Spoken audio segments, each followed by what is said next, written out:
যুক্তরাষ্ট্রের national prayer ব্রেকফাস্টে বিএনপির ভারপ্রাপ্ত চেয়ারম্যান তারেক রহমান, মহাসচিব মির্জা ফখরুল ইসলাম আলমগীর এবং স্থায়ী কমিটির সদস্য আমির খসরু মাহমুদ চৌধুরীকে আমন্ত্রণ জানানো হয়েছে। এ বিষয়ে আলোচনা করতে রাজধানীর বনানী থেকে আমাদের সাথে যোগ দিয়েছেন বিএনপির সাংগঠনিক সম্পাদক শামা ওবায়েদ। শামা ওবায়েদ, আপনাকে স্বাগত জানাচ্ছি ইন্ডিপেন্ডেন্ট টেলিভিশনে। যেটি জানতে চাই যে তারেক রহমানকে ডোনাল্ড ট্রাম্পের দাওয়াত দেওয়ার বিষয়টিকে আপনারা ঠিক কিভাবে দেখছেন? তিনি কবে নাগাদ যুক্তরাষ্ট্র যেতে পারেন? ধন্যবাদ আপনাকে। আমি প্রথমেই যুক্তরাষ্ট্রের এই নির্বাচনে রিপাবলিকান পার্টি থেকে ডোনাল্ড ট্রাম্প আবার প্রেসিডেন্ট নির্বাচিত হয়েছে। সেই জন্য বিএনপির পক্ষ থেকে ওনাকে শুভেচ্ছা জানাই। আহ, এখানে এই প্রেয়ার ব্রেকফাস্টই একটা বলতে গেলে একটা ট্রেডিশনের মতো প্রতি বছরই এটা হয়। বিভিন্ন 100-রও অধিক দেশ থেকে বিভিন্ন দেশের রাষ্ট্রপ্রধানরা, রাজনৈতিক নেতৃবৃন্দরা, বিরোধী দলীয় নেতারা ইনভাইটেড হয়। সেই বাংলাদেশ জাতীয়তাবাদী দল অবশ্যই এই সাউথ এশিয়াতে অত্যন্ত গুরুত্বপূর্ণ একটি রাজনৈতিক দল। সেই হিসেবে ওনারা আমাদের ভারপ্রাপ্ত চেয়ারম্যান জনাব তারেক রহমান সাহেব, মাননীয় মহাসচিব এবং আমাদের স্থায়ী কমিটির সদস্য আমির খসরু মাহমুদ চৌধুরীকে ইনভাইট করেছেন। সেই জন্য আমরা অবশ্যই এটা একটা আমি মনে করি, আমরা যখন বলি পিপল টু পিপল রিলেশনশিপ ডেমোক্রেসিতে, এই এই ডেমোক্রেসিতে এটা আরো বেশি মানে এই ডিপ্লোমেসির ক্ষেত্রে এবং দুই দেশের গণতন্ত্র শক্তিশালী করার ক্ষেত্রে আরো ভালো ভূমিকা রাখবে।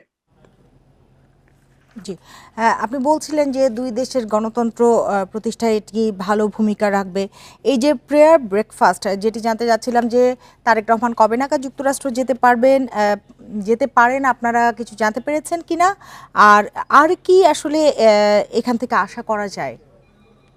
না, আমন্ত্রণটা তো আসলো কেবল, সেটা তো আপনারা জানেন যে দেশনেত্রী বেগম খালেদা জিয়া ওনার চিকিৎসার জন্য লন্ডনে এই মুহূর্তে অবস্থান করছেন।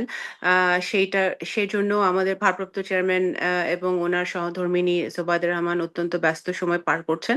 তো ঠিক কখন যাবেন বা কিভাবে যাবেন সেটা এখনো আমাদের কাছে পরিষ্কার না।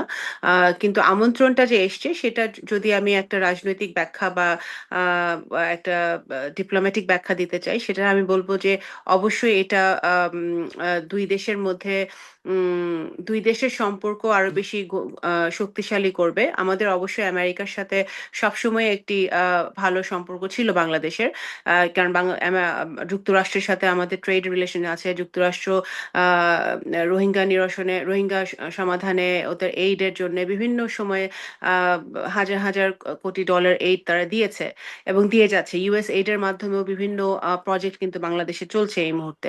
তো আমি মনে করি ডোনাল্ড ট্রাম্প প্রেসিডেন্ট মানে যুক্তরাষ্ট্রের প্রেসিডেন্ট নির্বাচিত হওয়ার পরে আহ, এই সকল বিষয়গুলো আরো বেশি বাংলাদেশ এবং যুক্তরাষ্ট্র আহ, অত্যন্ত গুরুত্ব সহকারে দেখবে। এবং যেহেতু বাংলাদেশ জাতীয়তাবাদী দল একটি গুরুত্বপূর্ণ ভূমিকা পালন করে বাংলাদেশের উন্নয়নের ক্ষেত্রে, বিগত দিনেও করে এসছে, যখন বিএনপি বহুবার রাষ্ট্রের দায়িত্বে ছিল, সরকারের দায়িত্বে ছিল, এবং ভবিষ্যতেও আসার ভালো সম্ভাবনা আছে। তো সেই ক্ষেত্রে আমি বলতে পারি যে বিএনপির এই দুই দেশের প্রেক্ষাপটে সম্পর্ক রক্ষায় এটি অনেকখানি ভূমিকা বিএনপির রাখবে। শ্যামা ওবায়েদ, আপনাকে অনেক ধন্যবাদ আমাদের সময় দেওয়ার জন্য, আমাদের সাথে যোগ দেওয়ার জন্য।